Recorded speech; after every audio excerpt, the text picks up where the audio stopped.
नमस्कार। करीब 9 साढ़े 9 साल की चर्चा और बातों के बाद, बातों, वादों और घोषणाओं के बाद आखिरकार वन नेशन वन इलेक्शन को लेकर के एक पहली पहल हुई है, पहला कदम उठाया गया है। भारत सरकार ने पूर्व राष्ट्रपति रामनाथ कोविंद की अध्यक्षता में एक कमेटी बनाई है, जो कमेटी इस पर विचार करेगी कि इस देश में सारे चुनाव एक साथ कराए जा सकते हैं या नहीं कराए जा सकते हैं, कराए जा सकते हैं तो कैसे कराए जा सकते हैं। इस बात की चर्चा नरेंद्र मोदी के प्रधानमंत्री बनने के पहले दिन से, या उन्होंने बनने के पहले से ही शुरू कर दी थी इस बात की चर्चा कि इस देश में एक चुनाव होने चाहिए हैं और लोकसभा के साथ ही सारे राज्यों के विधानसभा के चुनाव होने चाहिए। इस पर 9 साढ़े 9 साल लगातार सिर्फ बातें हुई हैं, सिर्फ घोषणाएं या कहीं कहीं चुनावी जुमले की तरह इसका इस्तेमाल किया गया है।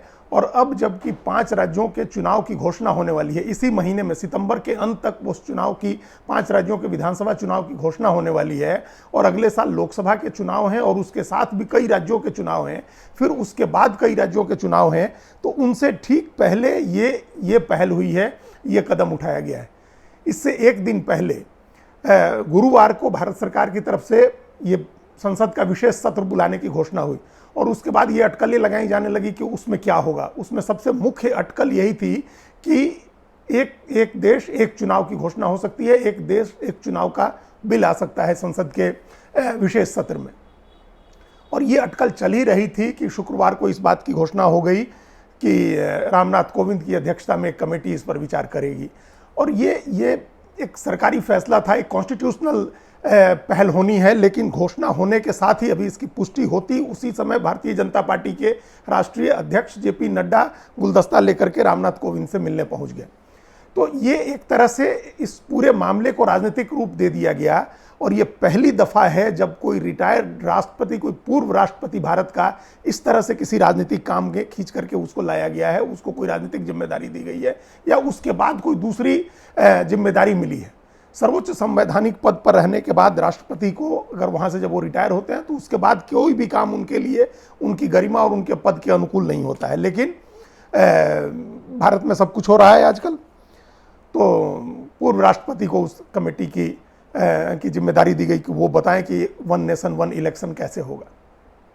जब से इस बात की चर्चा होती थी, अब इस सवाल को लेकर के इस पर थोड़ी बारीकी से विचार करने की जरूरत है। जितने दिनों से इस बात की चर्चा हो रही है, वन नेशन वन इलेक्शन की जितने दिन से चर्चा हो रही है, उतने दिन से उसके पैरेलल ये भी कहा जाता रहा है कि ये एक एब्सर्ड सा, रिडंडेंट सा आइडिया है जिसका भारत जैसे बहुदलीय व्यवस्था वाले लोकतांत्रिक संसदीय प्रणाली वाले देश में उसका कोई मतलब नहीं है। अब ये जहां जिन जगहों पर राष्ट्रपति प्रणाली है, अध्यक्षीय प्रणाली है, वहां तो ये संभव हो सकता है कि राष्ट्रपति बीच में हट जाए और फिर चुनाव हो, उसमें एक साथ चुनाव हो, राज्यपालों के चुनाव जो होते हैं, जो स्टेट गवर्नर्स के, उस तरह के चुनाव हो। जिन देशों में, जैसे अमेरिका जैसे देश में जहां अध्यक्षीय प्रणाली है, वहां तो ये संभव हो सकता है। लेकिन भारत में एक तो संसदीय प्रणाली है लोकतंत्र की और बहुदलीय प्रणाली है। यहाँ हर राज्य में 20-20, 10-10 पार्टियां हैं। केंद्र में राष्ट्रीय पार्टी का दर्जा प्राप्त जो पार्टियां हैं उनकी भी संख्या 7 है और उसके बाद सैकड़ों पार्टियां हैं जो चुनाव लड़ती हैं।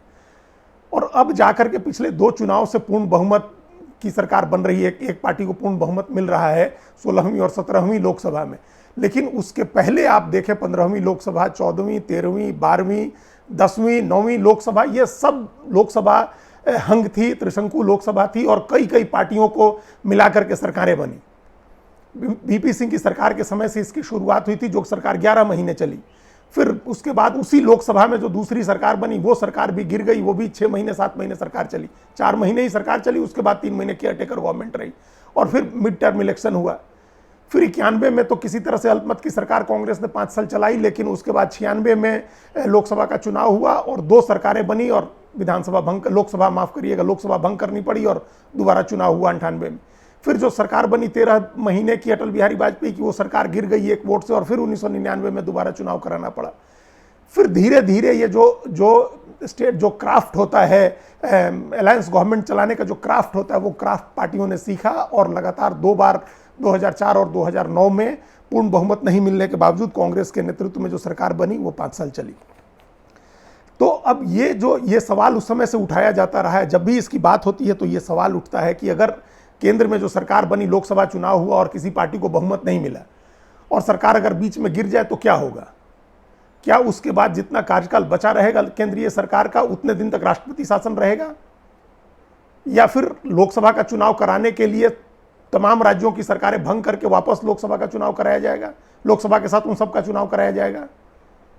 और अगर किसी राज्य की सरकार गिरती है तब भी क्या इसी तरह की स्थिति रहेगी कि उस राज्य में बेशक 3 साल का कार्यकाल बचा हुआ हो, वहां राष्ट्रपति शासन रहेगा और जब लोकसभा के चुनाव होंगे तभी उस राज्य का चुनाव कराया जाएगा? ये एक बड़ा सवाल है कि अगर लोकसभा बीच में भंग होती है तो क्या होगा, अगर राज्यों की सरकारें बीच में गिरती हैं और विधानसभा भंग करने की स्थिति आती है तब क्या होगा, अगर वहां कानून व्यवस्था की स्थिति बिगड़ती है और केंद्र सरकार की ओर से वहां राष्ट्रपति शासन लागू किया जाता है तब क्या होगा उस स्थिति में? तो ये बड़े संवैधानिक सवाल हैं जिनके ऊपर अभी विचार नहीं हुआ है। और एकदम से ऐसे समय में जब पहले लोकसभा संसद का विशेष सत्र बुलाया गया और उसके साथ कहा गया कि ये अटकल लगाई जाने लगी और उसके अगले ही दिन कमेटी बना दी गई और उसी अभी सितंबर के अंत में या अक्टूबर फर्स्ट वीक में 5 राज्यों के चुनाव की घोषणा होनी है। तो क्या ये संभव है कि जो रामनाथ कोविंद की अध्यक्षता में कमेटी बनी है वो कमेटी 18 तारीख से जो सेशन शुरू होना है उसके पहले अपनी रिपोर्ट दे दे और उस रिपोर्ट के आधार पर वो उसी सेशन में बिल मंजूर कर लिया जाए और फिर इन राज्यों के चुनाव रोक दिए जाए, इन राज्यों में राष्ट्रपति शासन लागू कर दिया जाए? क्या ये कोई डेमोक्रेटिक तरीका होगा कि जो राज्य अभी चुनाव में जाने वाले हैं, जिनके विधानसभा का कार्यकाल खत्म हो रहा है, वहां चुनी हुई सरकार को हटा करके और राष्ट्रपति शासन लागू कर दिया जाए और फिर राष्ट्रपति शासन की देख रेख में, मतलब जो केंद्र की सरकार है उसकी देख रेख में उन राज्यों का चुनाव हो? क्या ये कोई डेमोक्रेटिक बात होगी? अभी सरकारों ने अपना एजेंडा सेट किया हुआ है, हर सरकार ने अपना एजेंडा तय किया हुआ है। विपक्ष की सरकारें हैं इसमें 3 राज्यों में, बड़े राज्यों में, राजस्थान में, छत्तीसगढ़ में और तेलंगाना में। उन सरकारों ने अपने हिसाब से अपने चुनाव के एजेंडे बनाए हुए हैं। अगर वहां राष्ट्रपति शासन लग जाए, अगर चुनाव स्थगित हो जाए, राष्ट्रपति शासन लगा दिया जाए और अप्रैल मई में लोकसभा के साथ चुनाव हो तो तब तो उनका सारा एजेंडा खत्म हो जाएगा। क्या ये लेवल प्लेइंग फील्ड कहेंगे इसको? ये पूरी तरह से पलड़ा नहीं झुक जाएगा भारत सरकार के फेवर में, जो भारत की सरकार है, जो सत्तारूढ़ दल है केंद्र का, उसके पक्ष में?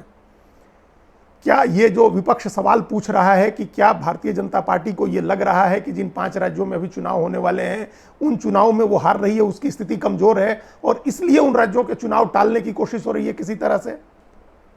फिर वापस लौटते हैं उस सवाल पर। ये पॉलिटिकल सवाल है लेकिन ये एक बड़ा संवैधानिक और व्यवहारिक और एडमिनिस्ट्रेटिव क्वेश्चन है कि क्या ऐसा संभव है कि 1 तारीख को जो कमेटी बनी वो 18 तारीख को विशेष सत्र शुरू होने तक अपनी रिपोर्ट दे दे? क्या ये अच्छा नहीं होता? ये हो सकता है कि नहीं आए, ये हम सिर्फ एक स्पेकुलेशन है, ये हम एक गेस कर रहे हैं कि ऐसा हो सकता है क्या? चूंकि विशेष सत्र बुलाया गया है और उसके अगले ही दिन ये कमेटी बनाई गई है, इसलिए ये सवाल उठ रहा है। कायदे से ये महीनों बरसों का प्रोसेस है कि आप हर राज्य में की चुनी हुई सरकारों से बात करें, हर राज्य में सरकार के साथ साथ अपोजिशन से बात करें, दूसरी तमाम विपक्षी पार्टियों से राय ली जाए, संवैधानिक विशेषज्ञों की राय ली जाए, चुनाव आयोग को इस प्रोसेस में शामिल किया जाए, क्योंकि अल्टीमेटली चुनाव आयोग को एग्जीक्यूट करना होगा। अगर ये फैसला होता है तो इस पर अमल का काम चुनाव आयोग को करना होगा। कहना अपनी जगह है, चुनाव आयोग ये कह देता है कि हम एक साथ चुनाव कराने को तैयार हैं, लेकिन सबको पता है कि चुनाव आयोग 2 राज्यों के चुनाव एक साथ नहीं करा पाता है। अभी हिमाचल प्रदेश और गुजरात के चुनाव पिछले साल के अंत में अलग अलग हुए थे। तो ये कहने की बात है कि आप 29 राज्यों में और लोकसभा का चुनाव एक साथ करा लेंगे, इसके लिए बड़ी भारी तामझाम और दूसरी जो व्यवस्थाएं होती हैं वो करनी पड़ेंगी। इंफ्रास्ट्रक्चर की व्यवस्था, तमाम तरह के इंफ्रास्ट्रक्चर की व्यवस्था करनी होगी, नए ईवीएम्स ले आने होंगे और उतना मैन पावर जुटाना होगा और एक लंबा चौड़ा उसके लिए सारी व्यवस्था करनी होगी। तो एक व्यवहारिक कठिनाई है, संवैधानिक सवाल हैं, उनके बारे में विचार करना होगा। जो स्थितियां बदलेंगी, जिन राज्यों में पिछले साल चुनाव हुए हैं या इस साल चुनाव हुआ है, उसको कैसे उन राज्यों को आप उन राज्यों के चुनाव का क्या करेंगे? वहां की चुनी हुई सरकारों को क्या भंग करके और फिर अगले ही साल वहां चुनाव करा देंगे? अभी पिछले साल उत्तर प्रदेश देश का जो सबसे बड़ा राज्य है वहां विधानसभा का चुनाव हुआ, उसके साथ 5 राज्यों के चुनाव हुए। क्या फिर उन सभी राज्यों को 2 साल के बाद ही चुनाव में डाल दिया जाएगा लोकसभा के साथ? मान लीजिए भारतीय जनता पार्टी की सरकार है उत्तर प्रदेश में और जैसे तैसे वहां तैयार भी कर लिया जाए, हालांकि उसके भी बड़ी राजनीतिक, उसके पीछे की बड़ी गहरी राजनीति होगी। तो पंजाब का क्या होगा जहां 117 में से 92 सीट जीत करके आम आदमी पार्टी की सरकार बनी है? क्या आम आदमी पार्टी इस बात के लिए तैयार होगी? और अगर नहीं तैयार होगी तो क्या जोर जबरदस्ती वहां की सरकार को भंग करके और उसको अगले साल अप्रैल मई में चुनाव में डाला जा सकता है? ये कतई व्यवहारिक नहीं है, न संवैधानिक रूप से ये ठीक लग रहा है, न व्यावहारिक रूप से ठीक लग रहा है, न इस पर अमल के हिसाब से देखें तो ये आइडिया ठीक लग रहा है। और आगे की जो तस्वीर हमने बताई कि अगर लोकसभा बीच में भंग होती है तो क्या होगा बाकी राज्यों के चुनाव का, क्या बाकी राज्यों की भी विधानसभाएं भंग करके साथ चुनाव करेंगे, क्या किसी राज्य की सरकार गिरती है और विधानसभा भंग होती है तो क्या करेंगे। तो ये सब सवाल हैं। इसकी जगह बेहतर ये होता, जो अब तक नहीं किया है इस सरकार ने, कायदे से शुरू कर देना चाहिए था। जिस समय 2014 में सरकार बनी थी उस समय इसको शुरू कर देना चाहिए था, तो आज एक चीजें पटरी पर आ गई होती कि जो हर साल 2-2, 4-4, 5-5 राज्यों के चुनाव होते हैं, उनमें से जो नजदीकी चुनाव थे उनको क्लब किया गया रहता अगर आज तक पिछले 9 साढ़े 9 साल में, तो ये हो गया रहता कि 5 साल में 2 ही बार चुनाव होंगे, 2 साल चुनाव होंगे। एक 12-14 राज्यों के चुनाव लोकसभा के साथ हो जाएंगे और दूसरे उसके 2 साल के बाद 12-14 राज्यों के चुनाव उसके साथ उस समय हो जाएंगे। तो ये हर साल चुनाव की जगह ये संभव है, अब अपोजिशन पार्टीज के साथ बातचीत करके ये एक रास्ता निकाला जा सकता है कि 5 साल में हर साल चुनाव होने के बजाय 5 साल में 2 बार चुनाव हो, एक लोकसभा का चुनाव हो। और लेकिन उसके लिए अगर पहल पहले शुरू की गई होती तो वो संभव था कि हो जाता। अगर पहले से तमाम अपोजिशन के स्टेट्स को भरोसे में लिया गया रहता तो ये जो अभी चुनाव होने वाले हैं नवंबर में, इनसे पहले बातचीत करके और यहाँ के चुनाव रुकवा दिए जाते और यहाँ राष्ट्रपति शासन लगा करके और केंद्र के कमान लेने की बजाय एक स्पेशल कंडीशन बनाते, कार्यवाहक सरकार रहती जो अप्रैल मई में चुनाव में जाती। और अप्रैल मई में लोकसभा के साथ जिन राज्यों के चुनाव हैं, अभी 5 राज्यों के चुनाव हैं, राजस्थान, मध्य प्रदेश, छत्तीसगढ़, तेलंगाना और मिजोरम, इन राज्यों के चुनाव रोक लिए जाते और उसके बाद जो चुनाव लोकसभा के साथ होते, उड़ीसा, आंध्र प्रदेश, अरुणाचल प्रदेश, उसको वो हो जाते, 3 राज्य वो और 5 राज्य ये हो जाते। और फिर साल के अंत में जो चुनाव होने वाले हैं हरियाणा, महाराष्ट्र, झारखंड, इन राज्यों के चुनाव को प्रीपोन्ड किया जाता। तो ये बहुत आसानी से 12-13 राज्यों के चुनाव लोकसभा के साथ हो जाते और फिर जो बचे हुए चुनाव हैं वो 2026 में जो चुनाव 25 में होने हैं, जैसे 25 में 2 ही चुनाव होने हैं दिल्ली और बिहार के, तो उनके चुनाव रोक देते, 26 तक ले जाते और कुछ जो 27 में चुनाव होने हैं उनको प्रीपोन्ड करके 26 में ले आते। तो फिर ये एक साइकिल बन सकता था कि लोकसभा के चुनाव के साथ 12-13 राज्यों के चुनाव हो और उसके 2 साल के बाद बाकी राज्यों के चुनाव हो जाए। ये अभी भी संभव है कि ये किया जा सकता है, लेकिन अब नहीं, इस बार नहीं, क्योंकि इस बार तो चुनाव की घोषणा से एन पहले अगर किया जा रहा है तो वो उसमें एक गलत मंशा जाहिर होगी। उसमें तो ये मैसेज जाएगा कि सरकार जो केंद्र में सत्तारूढ़ पार्टी है वो 5 राज्यों के चुनाव में बेहतर परफॉर्म करने की स्थिति में नहीं थी, इसलिए वो चुनाव रुकवा रही है। इसलिए अभी तो नहीं, लेकिन आगे ये तरीका निकाला जा सकता है कि आधे राज्यों के चुनाव लोकसभा के साथ हों और बाकी फिर उसके 2 साल के बाद हों। एक साथ चुनाव कराने में कई तरह की समस्याएं हैं सब। हालांकि वो समस्या जो हमने पहले कही कि अगर कोई विधानसभा भंग हो जाती है तो क्या होगा, तो वो अभी भी है। लेकिन उसमें जब दो फेजेज में देश भर के 29 राज्यों के चुनाव होंगे तो उसमें कुछ गुंजाइश रहेगी कि आप अगर एक फेज में चुनाव वाला राज्य है, अगर उसमें विधानसभा भंग हो जाती है बीच में, तो वो दूसरे फेज वाले चुनाव के समय उसका चुनाव कराया जा सकता है। तो ये संभावना है कि 2 फेज में आप कर सकते हैं। भारत जैसे बड़े देश में, बहुदलीय लोकतंत्र में ये एक संभावना बनती है, ये इस तरह। लेकिन इसमें भी बिना आम सहमति के कोई कदम नहीं उठाना चाहिए। एक आम सहमति बनाते हुए और सभी पार्टियों से बातचीत करके उनकी राय के आधार पर यह काम करना चाहिए। और ये बात ध्यान रखनी चाहिए कि अभी सितंबर के महीने में बैठ करके अक्टूबर का चुनाव रुकवाना एक लोकतंत्र के लिए अच्छी चीज़ नहीं होगी, अच्छा संकेत नहीं होगा। और इससे ये होगा कि सरकार जो अपना प्रचंड बहुमत है उसके दम पर वो मनमानी कर रही है। तो ये नहीं होना चाहिए कि अभी जो 5 राज्यों के चुनाव हैं वो होने चाहिए हैं। अगले साल कोशिश करनी चाहिए है कि लोकसभा चुनाव के समय कुछ और राज्यों के चुनाव हो जाएं। अगर राज्य सरकारें तैयार होती हैं, जो उसके अगले साल यानी 2025 में जो चुनाव होने वाले हैं दिल्ली और बिहार के, उन राज्य सरकारों को तैयार किया जा सकता है कि वो 24 के लोकसभा के चुनाव में के साथ अपने चुनाव करा लें।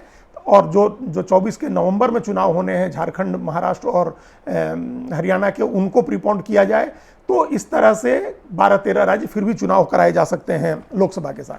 तो इस तरह के व्यवहारिक रूप से इस पर सोचना चाहिए है। सिर्फ ये सोच नहीं होनी चाहिए है कि इस समय प्रधानमंत्री नरेंद्र मोदी की लोकप्रियता अपने चरम पर है और प्यू रिसर्च से लेकर के सी वोटर तक के उसमें उनको लोग 70% लोग अप्रूवल दे रहे हैं, तो उनका चेहरा आगे करके और अध्यक्षीय प्रणाली की तरह चुनाव करा लिया जाए और एक साथ सारे राज्यों में बीजेपी जीत जाए। ये सोचना भी गलत होगा और ऐसा कराना भी गलत होगा। इस तरह के काम नहीं होने चाहिए है। पार्टियों की राय लेनी चाहिए है और तमाम जो अपोजिशन की पार्टी हैं उनकी आम सहमति से इस तरह की कोई पहल होनी चाहिए है। धन्यवाद।